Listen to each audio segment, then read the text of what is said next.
Salut à tous, ravi de vous retrouver sur Direct Course, direction l'hippodrome de Cagnes-sur-Mer pour le quintet de ce vendredi. Une belle épreuve, puisqu'il s'agira du toujours très convoité prix de la Côte d'Azur. Une rencontre qui s'adresse à des trotteurs d'âge, un très bon niveau d'ensemble une nouvelle fois cette année, avec plusieurs des vedettes de l'anneau azuréen. Je pense notamment à Rire Mutin et Quentin Rose, lesquels ont notamment formé le couplet gagnant, et ce dans cet ordre de la dernière édition. Voici ma sélection, je leur ai toutefois préféré le 11 Viva Highland. Elle fait partie des meilleures de sa promotion, en tout cas elle s'est déjà frottée au cadre de sa promotion.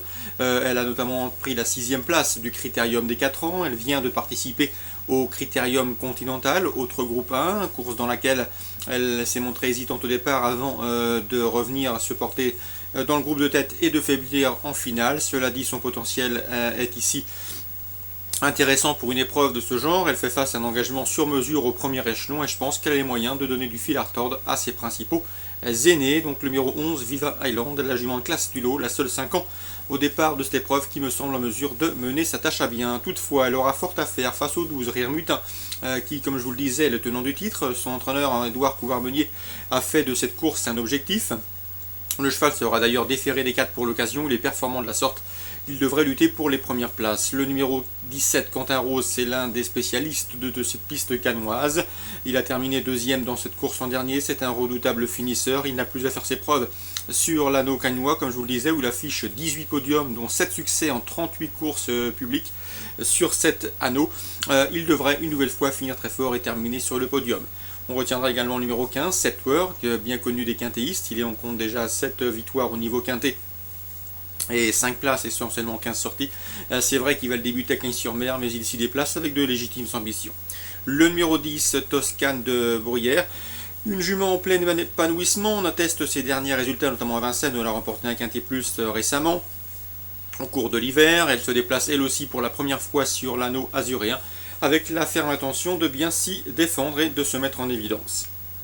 Ensuite, on retiendra le numéro 13, Rambo Jet, qui vient d'aligner une convaincante série de 8 podiums consécutifs, bon nombre d'entre eux ayant été obtenus sur cette piste cagnoise.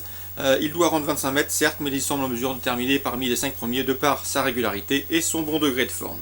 Le 14, qui vit des caillons, un cheval intermittent, certes, qui ne répète pas toutes ses courses, mais force est de reconnaître que sa dernière course et sa 2e place obtenue dernièrement sur cette piste, et ce devant notamment Quentin Rose, plaide en sa faveur, une confirmation logiquement attendue. On retiendra également le numéro 5, Sometime, elle me semble barrée pour le succès, mais elle est en forme. Son driver, Christophe Martens, connaît parfaitement l'hippodrome de Cagnes-sur-Mer, et à la faveur d'un bon parcours caché comme elle les affectionne, elle peut venir grappiller une place et pimenter les rapports. Donc résumé chiffré pour ce quintet plus de très bonne facture, le prix de la Côte d'Azur à Cagnes-sur-Mer. Le 11, le 12, le 17, a priori 3 bonnes bases. Derrière, on reprendra le 15, le 10, le 13, le 14 et le 5.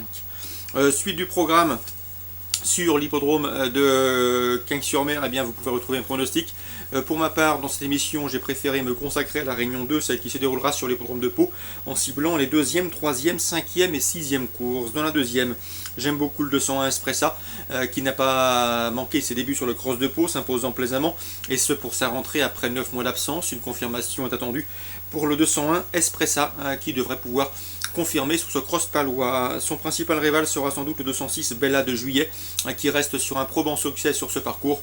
Donc a priori, de bonnes chances et pourquoi pas un couplet gagnant 201-206. Dans la suivante, la 3e, 2 chevaux se détachent non seulement au regard de leur performance, de leur valeur théorique, mais également de leur forme et de celle de leurs jockeys respectifs. Le 301 Si tu viens, qui devra toutefois rendre du poids à 308, Sirène Donnet. Ce sont a priori les 2 chevaux de la course, et des couplets hors des gagnants sont logiquement envisagés et envisageables dans cette épreuve. 301-308, Si tu viens, Sirène Donnet. Dans la 5e, je vous reconseillerai une nouvelle fois le 504 Tagapsa. Je vous l'avais indiqué dernièrement lorsqu'elle a gagné sur les programmes de Pornichet. Jean-Luc Guillochon m'avait indiqué qu'elle se plaît tout particulièrement sur le sable. Elle l'a démontré dernièrement où elle a gagné facilement donc à Pornichet. C'est vrai qu'elle va débuter à Pau, mais d'après ce qu'elle vient de montrer, elle semble en mesure de remettre les couverts. En tout cas, je pense sincèrement que sa place est sur le podium. Le 504 Tagapsa. Je poserai surtout le 503 Hands Up, qui possède la meilleure valeur théorique du peloton dans cette compétition. 504-503 pour cette course de plat sur la PSF. Enfin, dans la 6e, je dégagerai le 602, c'est Galostar. Je sais que Patrice Quinton l'aime bien, c'est un sujet d'avenir. Pour ses débuts sur le steeplechase palois, le cheval a débuté correctement, se classe en 3e. Il devrait pouvoir confirmer et lutter pour les premières places.